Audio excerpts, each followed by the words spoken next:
আল্লাহ কোরআনের ভিতরে ফাইদা বারিকাল বাসার সূরা কিয়ামার 7 নম্বর আয়াত আল্লাহ বলেছেন চক্ষু যেদিন চমকে যাবে ওয়া খাসাফাল কামার চন্দ্র যেদিন জ্যোতিহীন হয়ে যাবে। অন্যত্র সূরা তাকবীরের 1 নম্বর আয়াত এর ভিতরে আল্লাহ বলেছেন ইদাশ শামসু কুবিরাত সূর্য যেদিন আলোহীন হয়ে যাবে। আল্লাহ সুবহানাহু ওয়া তাআলা কোরআনে সূরা কিয়ামার 9 নম্বর আয়াতের ভিতরে আল্লাহ বলেছেন ওয়া জুমিআশ শামসু ওয়াল কামার চন্দ্র সূর্য সূর্য চন্দ্র চন্দ্র সূর্য সূর্য চন্দ্র যেদিন একাকার হয়ে যাবে, চন্দ্র যেদিন আলো থাকবে না, সূর্যের যেদিন আলো থাকবে না, আল্লাহ সুবহানাহু ওয়া তাআলা বলছেন তোমরা ভেবে নেবে কিয়ামত এগুলো এসেছে। তার মানে কিয়ামতের এগুলো কিছু কিছু নিদর্শন শেষ মুহূর্ত, তার মানে চক্ষু চমকে যাবে। এবার আল্লাহ সুবহানাহু ওয়া তাআলা ইসরাফিল আলাইহিস সালামকে সিংহাতে ফুঁক দিতে অর্ডার করে দেবেন। আর যখন ইসরাফিল সিংহাতে যখন ফুঁক দিয়ে দেবে, এবার দেখেন আল্লাহর নবী বলেছেন, তিরমিজি শরীফের হাদিস এসেছে, আল্লাহ নবী বলছেন আমি কেমন করে আরামে দুনিয়াতে থাকতে পারি রে, আমি কেমন করে দুনিয়াতে আরাম আয়েশ করতে পারি। কেন? ইসরাফিল এমন একজন ফেরেশতা সিংহাকে মুখে নিয়ে আর তার কর্ণটা স্বয়ং আল্লাহর দিকে, সিংহাকে মুখে নিয়ে কর্ণটা স্বয়ং আল্লাহর দিকে। আর যখন সে কর্ণপাত ধরে আছে, কখন আল্লাহর হুকুম হয়ে যাবে তখনই আমি সিংহাতে ফুৎকার দিয়ে দেব। এর জন্য আমার নবীজি বলছেন আমি কেমন করে দুনিয়াতে আরাম আয়েশটা কাটাতে পারি। এবার দেখেন আল্লাহ বলেছেন কুরআনে সূরা জুমারের 68 নম্বর আয়াত ইয়াউমা ইনফাকু ফিস-সূরি ওয়া নুফিখা ফিস-সূরি ফাসাইকা মান ফিস সামাওয়াতি ওয়া মান ফিল আরদি ইল্লা মান শাআল্লাহ। ইসরাফিল যখন সর্বপ্রথম যখন ফুৎকার দিবেন সকলেই যেন বেহুশ হয়ে যাবে।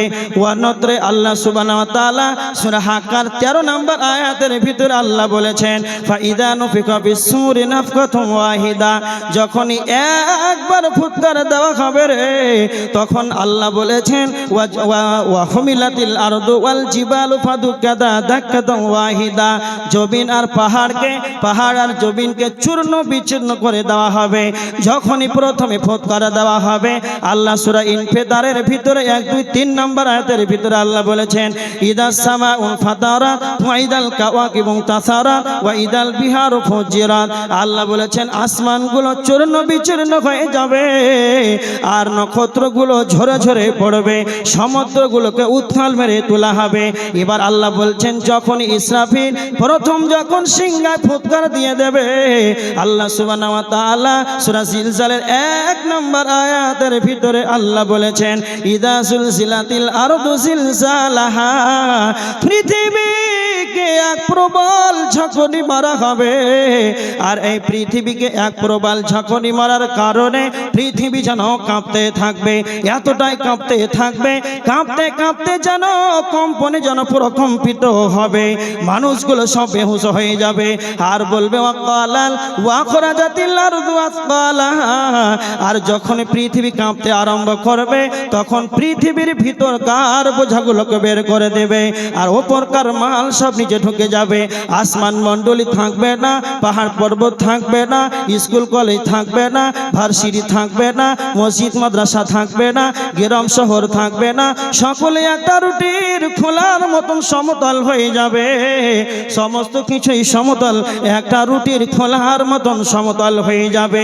এবার দেখেন পাহাড় পর্বত থাকবে না, যখনই সব চৌচির হয়ে যাবে রে তখন আমার আল্লাহ বলেছেন যখন পাহাড় পর্বত টুকরো টুকরো হয়ে যাবে, এবার আল্লাহ বলছেন তখন মানুষ বেহুশ হয়ে যাবে। আর মানুষেরা বলবে ওয়াকালাল ইনসান, মানুষেরা সেদিন বলবে মালাহা, এর কি হলো, মালাহা এর কি হলো। আল্লাহ বলছেন বি ইয়াউমা ইদিন তুহাদ্দিসু আখবারাহা, জমিন সেদিন তার বৃত্তান্তিত ঘটনা বর্ণনা করে দেবে। মাটি সেদিন, জমিন সেদিন আমাদের নেই, কথা বলবে। জমিন কেন কথা বলবে? তো আল্লাহ বলছেন বি আন্না রাব্বাকা ওয়াহালাহা, জমিন সেদিন আল্লাহর হুকুমে, আল্লাহর আদেশে জমিন সেদিন কথা বলবে। একটা কথা মনে রাখেন, ইসরাফিল যখন প্রথম সিংহাকে ফুৎকার দেবে তখন এই পৃথিবীতে সকলেই বেহুশ হয়ে যাবে, আর পৃথিবীটা কিছুই থাকবে না, পৃথিবীটা একটা সমতল ভূমি হয়ে যাবে। যখন প্রথম ফুৎকার দেওয়া হবে তখন আসমান মণ্ডলী এগুলো কিছুই থাকবে না, গ্রাম শহর পাহাড় পর্বত নদী নালা খাল বিল পুকুর সমস্ত কিছু সব একাকার হয়ে যাবে। এবার দেখেন, খুব এদিকে ভালো করে চিন্তা করেন, একটা যদি ছুটে যায় তাহলে বুঝতে পারবেন না। আমি একদিক থেকে আলোচনা করছি আপনাদেরকে বুঝাবার জন্য। এটা হচ্ছে প্রথম ফুৎকার। কোন জায়গাতে তিনটা ফুৎকারের কথা এসেছে, কিন্তু সহি প্রমাণ হচ্ছে দুইটা ফুৎকার। কোরআনের ভিতরে দুইটা ফুৎকারের কথা এসেছে। আল্লাহ সুবহানাহু ওয়া তাআলা কোরআনে সূরা জুমারের 68 নম্বর আয়াতের ভিতরে দুইটা ফুৎকারের কথা বলেছেন। এবার দেখেন দ্বিতীয় ফুৎকারের কথা বলছি, তার আগে একটা উদাহরণ দেবো, খুব ভালো করে শুনবেন। এদিকে চেয়ে থাকেন, হয় হাল্লা করছেন কিন্তু। আচ্ছা, আপনাদের এই গ্রামে, গ্রামটার নাম খুব কড়া লাগছে আমাকে, কি জাঠি গ্রাম, মুখস্থ থাকে না, ভুলে গেছি তাড়াতাড়ি। জাঠি গ্রাম, হ্যাঁ, যে সোশ্যাল মিডিয়াতে শুনবে সব ভাবে হ্যাঁ গেছিল এক জায়গায়, গ্রামটাই নাম মনে থাকে না। জাঠি গ্রামের এই জলসাটা আপনাদের 3 তারিখে জানুয়ারিতে হয়েছে। কয়দিন হলো তারিখটা করা? 1 মাস ধরে। উদাহরণ দিচ্ছি, 1 মাস ধরে এই জলসার জন্য হ্যান্ডবিল করা হয়েছে, কাগজ ছাপানো হয়েছে। 2, জলসার আগের দিন আপনাদের এলাকায় মাইকিং করা হয়, মাইকিং করা হয়েছে। মসজিদে, পাড়াতে, মার্কেটে, বাজারে হ্যান্ডবিল গুলো আপনাদের এলাকায় টাঙে? আচ্ছা বলেন তো, পোস্টারিং করলো, মাইকিং করলো, বাজার বাজার পোস্টার টাঙলো এত কষ্ট করে, তো এইগুলোর উদ্দেশ্যটা কি বলেন? জালসা হবে, উদ্দেশ্যটা কি? উদ্দেশ্য হলো এটাই যে আমাদের গ্রামে জলসা হবে, আমাদের উদ্দেশ্য এটাই, হ্যান্ডবিল করার আর মাইকিং করার। সকলে আপনারা উপস্থিত থাকবেন, আমাদের ওলামায়ে কিরাম আসবেন, পরস্পর বক্তৃতা রাখবেন, আপনারা শুনবেন। একটাই উদ্দেশ্য, উপস্থিতিকে কামনা করার জন্য, সকলের উপস্থিতি কামনা করার জন্য এইটাই এত মেহনত করছে। এবার দেখেন, আল্লাহ যখন দ্বিতীয় সুর ফুঁকবে, আল্লাহ তখন বলবেন ইসরাফিল, আল্লাহ বলবেন সুম্মা নুফিখা ফীহি উখরা, যখন দ্বিতীয়বার যখন সিংহায় ফুৎকার দেওয়া হবে, সেই দিন তোমরা দেখতে পাবে ফাইদা হুম কিয়ামুন ইয়ানজুরুন, তখনই কিয়ামতের দিন তোমরা দেখতে পাবে সকলেই দণ্ডায়মান হতে দেখতে পাবে। তার মানে যখনই দ্বিতীয় সুর ফোঁকা হবে, ইয়াউমা ইনফাখু ফিস-সূরি ফাতাতুনা আফওয়াজা, আল্লাহ বলেছেন সূরা নাবার 18 নম্বর আয়াত, যখনই যেই দিন সিংহায় ফুৎকার দেওয়া হবে, ফাতাতুনা আফওয়াজা, সেই দিন দল দল দল হয়ে কিয়ামতের ময়দানে উঠবে। আর একটা প্রমাণ সূরা ইয়াসিন 51 নম্বর আয়াত, ইয়াউমা ইনফাখু ফিস-সূরি, আল্লাহ বলেছেন যেই দিন সিংহায় ফুৎকার দেওয়া হবে রে, ফাইদা হুম মিনাল আজদাত ইলা রাব্বিহিম ইয়ানসিলুন, সেই দিন তারা কবর থেকে উঠে, সেই দিন তারা কবর থেকে উঠে তার পালন কর্তার রবের দিকেই তারা দৌড়াবে। তার মানে আল্লাহ বলতে চাইছেন, আমি যেদিন ইসরাফিলকে সিংহায় ফুৎকার মারতে বলবো, যেদিন আমি তোমাদেরকে কিয়ামতের ময়দানে একত্রিত করব রে, সেই দিন পোস্টার থাকবে না, সেই দিন হ্যান্ডবিল থাকবে না, সেই দিন মাইকিং থাকবে না। এবার দেখেন আপনাদের এই গ্রামের জলসাতে মাইকিং করলো, পোস্টারিং করলো, হ্যান্ডবিল করলো, গ্রামে পাড়াতে মহল্লাতে ছড়িয়ে দিল, আপনাদের এলাকার মানুষের উপস্থিতিকে কামনা করার জন্য সকলেই যেন এই জালসার মাহফিলে উপস্থিত হয়। এবার দেখেন জালসার মাহফিলে লোক এত, গ্রামে কেউ শুয়ে আছে, কেউ ঘুমিয়ে আছে, কেউ শয়নে আছে, কেউ মেলাতে আছে, কেউ রাস্তায় দাঁড়িয়ে আছে, সকলেই জালসার প্যান্ডেলে উপস্থিত হতে পারেনি। তার মানে যার মন চেয়েছে সে এসেছে, যার মন গিয়েছে সে জলসার মাহফিলে এসেছে, যার মন চাইনি সে আসেনি। তো আমার আল্লাহ বলছেন বান্দারে, আমি যেদিন ইসরাফিলকে বলবো সিংহায় ফুৎকার দিয়ে দাও, সেই দিন মাইকিং করব না, সেই দিন পোস্টারিং করব না, সেই দিন এই ইসরাফিল সিংহায় যখন ফুৎকার দিয়ে দেবে রে, একজনও বলতে পারবো না, একজন বলতে পারবে না যে আমি ওই কিয়ামতের দিন, ভেজালের দিন সেই জায়গাতেই যাব না। সকলেই দল দল কিয়ামতের ময়দানে আমার দিকেই তারা ছুটে আসবে। আয়েশা রাদিয়াল্লাহু তাআলা আনহা তিনি বর্ণনা করেছেন, আল্লাহর নবীর কাছ থেকে বলতে শুনেছি, ইহশারুন নাসু ইয়াউমাল কিয়ামাতে, যেদিন কিয়ামত হবে রে, মুফাতান উরাতান গুরলান, পায়ে জুতা থাকবে না, পরনে পোশাক থাকবে না, পায়ে জুতা থাকবে না, পরনে পোশাক থাকবে না, তার মানে খালি পায়ে উলঙ্গ হয়ে খাতনাবিহীন, খালি পায়ে উলঙ্গ হয়ে খাতনাবিহীন কিয়ামতের ময়দানে সকলকে একত্রিত করা হবে। এই কথা শোনার পর হযরতে আয়েশা বলছেন, ইয়া রাসূলুল্লাহ, কিয়ামতের দিন আর রিজালু ওয়ান নিসাউ জামিআন ইয়ানজুরু বাযুহুম ইলা বায, আল্লাহর নবী, কিয়ামতের দিন নারী পুরুষ, পুরুষ নারী, নারী পুরুষ যখন সকলেই উলঙ্গ ভাবে একত্রিত হবে, তো কেউ কি কারো দিকে তাকাতে কি করবে? এ কথা শোনার পর আল্লাহ নবী বলছেন, আয়েশা, আল আমরু আসাদু মিন ইয়ানজুরা বাযুহুম ইলা বায, আয়েশা রে, কিয়ামতের দিন এমন বিভীষিকাময় দৃশ্য হবে রে, কেউ কারো দিকে তাকাতাকি করবে না, তখন কিয়ামতের বিচার দিবস চালু হবে। আল্লাহ নবীজিকে বলছেন, আল্লাহ নবীজিকে বলেছেন, আল্লাহ সুবহানাহু ওয়া তাআলা কোরআনে সূরা তারিক এর ভিতরে, সূরা ইনফিতারের ভিতরে 16, 17, 18, 19 নম্বর আয়াতের ভিতরে আল্লাহ বলেছেন, ওয়া মা হুম আনহা বিগাইবিন ওয়া মা আদরাকা মা ইয়াউমুদ্দিন সুম্মা মা আদরাকা মা ইয়াউমুদ্দিন। আল্লাহ বলছেন, হে নবী, আপনি কি জানেন বিচার দিবসটাকে? আপনি কি জানেন বিচার দিবসটাকে? আল্লাহ একবার নয়, একবার প্রথমে বললেন ওয়া মা আদরাকা মা ইয়াউমুদ্দিন, আপনি কি জানেন বিচার দিবসটাকে? আবার দ্বিতীয়বার বলছেন ওয়া মা হুম, আবার দ্বিতীয়বার বলছেন ওয়া মা আদরাকা সুম্মা মা আদরাকা মা ইয়াউমুদ্দিন, আপনি কি জানেন বিচার দিবসটাকে? তারপরে আল্লাহ বলছেন ইয়াউমা লা তামলিকু নাফসুন লিনাফসিন শাইআ, সেই দিন কেউ কারো কোনো উপকার করতে পারবে না। বিচার দিবসটা এমন, সেই দিন কেউ কারো কোনো উপকার করতে পারবে না। ওয়ালা তাজিরু ওয়াজিরাতুন বিজরা উখরা, সেই দিন কেউ কারো বোঝা বহন করবে না। এটাই হলো বিচারের ময়দান। আল্লাহ নবী বলছেন, আয়েশা রে, কিয়ামতের দিন আমার আল্লাহ যেদিন বলবেন, আদম তুমি তোমার জাহান্নামী, তুমি তোমার জাহান্নামী সন্তানদেরকে তুমি বের করে দাও, তখন আল্লাহকে বলবেন, আদম, আল্লাহ কতজন জাহান্নামী? তখন আল্লাহ বলবেন, আদম রে, 1999 জন জাহান্নামী।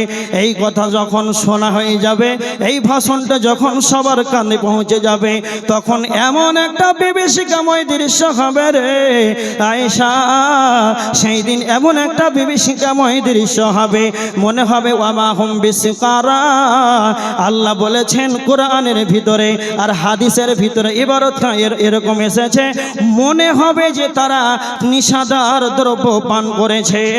ওয়া তারান নাসা সুকারা, তারা মনে হয় মদ্যপান করেছে।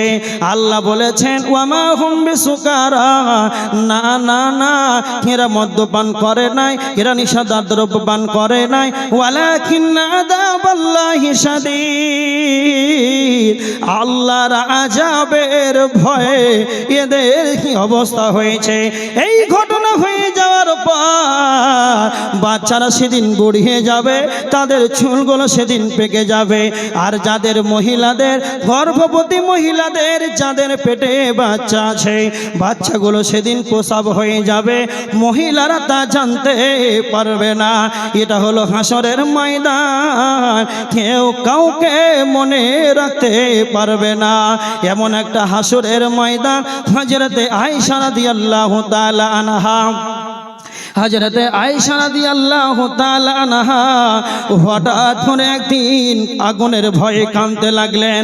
হাদিসের ভিতরে এসেছে ইন্নাহা যাকারাতিন নারা ফাবাকাত, হযরতে আয়েশা একদিন জাহান্নামের আগুনকে ভেবে ভেবে ঢুকরে ঢুকরে কাঁদছেন, আর আল্লাহর নবী এসে বলছেন আয়েশা মা ইবকি কি, আয়েশা আয়েশা তোমাকে কে কাঁদালো, তুমি কিসের জন্য কাঁদছো, তোমাকে কে কাঁদালো, তুমি কেন কাঁদছো। আয়েশা রাদিয়াল্লাহু তাআলা আনহা তখন বললেন যাকাতুন নারা ফাবাকাইতু ইয়া রাসূলুল্লাহ, আমি জাহান্নামের কথাকে ভেবে ভেবে জাহান্নামের আগুনের কথাকে স্মরণ করে আমি আয়েশা যেন অঝর নয়নে কাঁদতে লাগলাম। হযরত আয়েশা এমন একজন মহিলা, তিনি কতটা চালাক মহিলা। আল্লাহ নবীকে প্রশ্ন করেছেন হাল তাযকুরুনা আলাইকুম ইয়াউমাল কিয়ামা, আল্লাহর নবী গো কিয়ামতের দিন আপনি কি আমাকে আপনার আহাল পরিবারকে আপনি মনে রাখতে পারবেন। আমি পৃথিবীর বুকে আমি আয়েশা যখন ক্রন্দন করলাম তখন আপনি আমাকে বলেন আয়েশা মাইবুকি কি, আয়েশা তোমাকে কে কাঁদালো, আপনি তো আমাকে পৃথিবীতে জিজ্ঞাসা করলেন আয়েশা তোমাকে কে মারলো নাকি, কে তোমাকে কাঁদলো নাকি।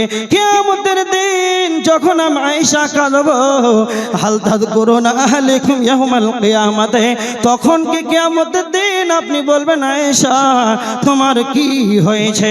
আল্লাহ রাসূল তখন বলছেন আয়েশা রে আম্মা ফি সালাসাতি মাওয়াতিনা হাল তাযকুরুনা আহাদান আহাদা, হাল আম্মা ফি সালাসাতি মাওয়াতিনা, আয়েশাকে বলছেন আয়েশা রে তিনটি এমন জায়গা হবে, তিনটি এমন ভয়ঙ্কর জায়গা হবে রে, কেউ যেন কাউকে মনে রাখতে পারবে না। এক নম্বর হলো ইনদাল মিজান, যখন মিজানের পাল্লাতে যখন আপনার আমার আমল যখন মাপা হবে, নেকি বিধি যখন ওজন করা হবে, ওই সময় কেউ কাউকে মনে রাখতে পারবে না। দ্বিতীয় নম্বর হলো ইনদাল কিতাব, যখন আপনার আমার জীবনের কর্ম যখন দেওয়া হবে, আমল নামা যখন দেওয়া হবে, কে বাম হাতে পাবে কে ডান হাতে পাবে, এই দৃশ্যতে কেউ কাউকে মনে রাখতে পারবে না। আয়েশা রে তিন নম্বর হলো ইনদাস সিরাত, যেদিন আমার আল্লাহ জান্নাতে যেতে বলবেন সারা পৃথিবীর মানুষকে, সেই জান্নাতের রাস্তাটা হবে জাহান্নামের উপর দিয়ে, সেই রাস্তাটার নাম হলো ফুলসিরাত। যখন আমার আল্লাহ ফুলসিরাত পার হতে বলবে তখন কেউ কাউকে মনে রাখতে পারবে না। তিনটি জায়গা এমন খাতারনাক হবে, তিনটি জায়গা এমন ভয়ঙ্কর হবে, কেউ কাউকে মনে রাখতে পারবে না। এরই নাম হলো কিয়ামত,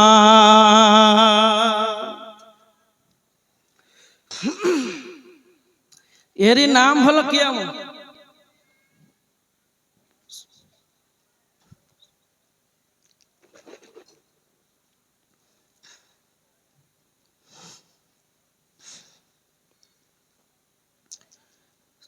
একটা হচ্ছে যেই দিন আল্লাহ আপনার আমার জীবনে কৃত কর্মকে যেদিন মাপবেন, দুই যেই দিন আল্লাহ সুবহানাহু ওয়া তাআলা রিজাল্ট দিবেন খাতা, তিন যেই দিন আল্লাহ জাহান্নামের উপর দিয়ে ফুলসিরাতকে রাখবেন, সেই দিন কেউ কাউকে মনে রাখতে পারবে না। প্রথম থেকে বলছি দেখেন, প্রথম থেকে এক মিজানের পাল্লা থেকে আপনাকে শুরু করছি, তিনটা বলে শেষ করে দেবো। শেষ পর্যন্ত থাকবেন তো ইনশাআল্লাহ? হ্যাঁ, এই তিনটাই বলে শেষ করে দেব। একটা মিজান, একটা আমলনামা, আর এই পুলসেরা, তিনটা বলেই বক্তব্য শেষ করে দেব। শেষ পর্যন্ত থাকেন, যদি থাকেন তাহলে ইনশাআল্লাহ বলবো। হ্যাঁ, এবার দেখেন, প্রথম হচ্ছে যে মিজানের পাল্লা। আপনার জীবনের যা কাজ করেছেন, ভালো মন্দ সমস্ত কিছুকে ওজন করা হবে। এটার নাম হচ্ছে মিজানের পাল্লাতে ওজন করা হবে। সূরা আরাফ 8 নম্বর আয়াত, আল্লাহ সুবহানাহু ওয়া তাআলা বলছেন, ওয়াল ওয়াজনু ইয়াউমা ইদিনিল হক, সেই দিন হক বিচার হবে, সেই দিন হক ওজনটা হবে হক, এক চুল পরিমাণ কম বেশি হবে না। তারপরে আল্লাহ বলছেন, ফাআম্মা মান সাকালাত মাওয়াজিনুহু ফাউলাইকা হুমুল মুফলিহুন, সেই দিন যার পাল্লা ভারী হয়ে যাবে, সেই দিন সেই হচ্ছে সফল কাম, তার ঠিকানা হবে জান্নাত।